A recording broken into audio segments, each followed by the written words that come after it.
বিশ্ববাজারে চলতি বছর প্রতি আউন্স স্বর্ণের দাম উঠেছিল রেকর্ড $২,৪০০। বাংলাদেশি মুদ্রায় যার পরিমাণ ২,৬৩,৬২৫ টাকা। বর্তমান বাজারে স্বর্ণের দাম তার চেয়ে কিছুটা কম হলেও এখনও বজায় আছে পূর্বের সেই চড়া ভাব এবং আশঙ্কা রয়েছে যে কোনো সময় ফের আগের রেকর্ডকে ছাড়িয়ে যেতে পারে স্বর্ণের দাম। বিশ্ববাজারে স্বর্ণের দামের এই যে নাটকীয় ওঠানামা, আন্তর্জাতিক বাজার বিশ্লেষকদের মতে এটি পুরোপুরি স্বাভাবিক নয়। তাদের ধারণা, অস্থিতিশীল স্বর্ণের বাজারের পেছনের কারিগর বিশ্বের সর্ববৃহৎ স্বর্ণ উৎপাদনকারী দেশ চীন। ওয়ালটন ফ্রিজ কিনে অনেকের মতো আপনিও হয়ে যেতে পারেন মিলেনিয়াল, সেরা পণ্যের সেরা অফার।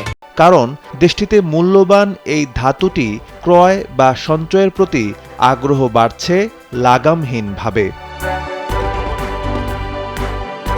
মার্কিন সংবাদ মাধ্যম ব্লুমবার্গ জানিয়েছে, চীনের কেন্দ্রীয় ব্যাংক বড় ব্যবসায়ী ও বিনিয়োগকারী থেকে শুরু করে খুচরা পণ্য বিক্রেতা এমনকি সাধারণ লোকজনও যে যেভাবে পারছেন স্বর্ণ কিনছেন ও মজুত করছেন।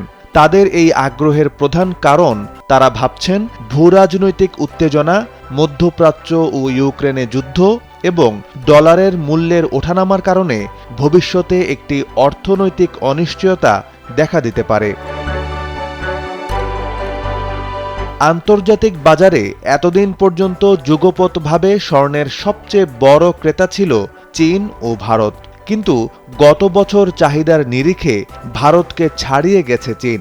২০২৩ সালে শতকরা হিসাবে যেখানে চীনা ক্রেতাদের মধ্যে স্বর্ণালংকার কেনার প্রবণতা বেড়েছে ১০%, সেখানে ভারতীয় ক্রেতাদের মধ্যে স্বর্ণের অলংকার কেনার প্রবণতা কমেছে ৬%। স্বর্ণালংকার কেনার প্রবণতার পাশাপাশি স্বর্ণকে মাধ্যম হিসেবে ব্যবহার করে বিনিয়োগের হারও বেড়েছে চীনে। এই প্রবণতা থেকে মুক্ত নয় চীনের কেন্দ্রীয় ব্যাংকও।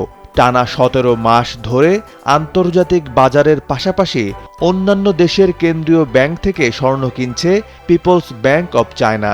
ধারণা করা হচ্ছে ২০২৪ সাল জুড়েও এই ধারা অব্যাহত থাকবে।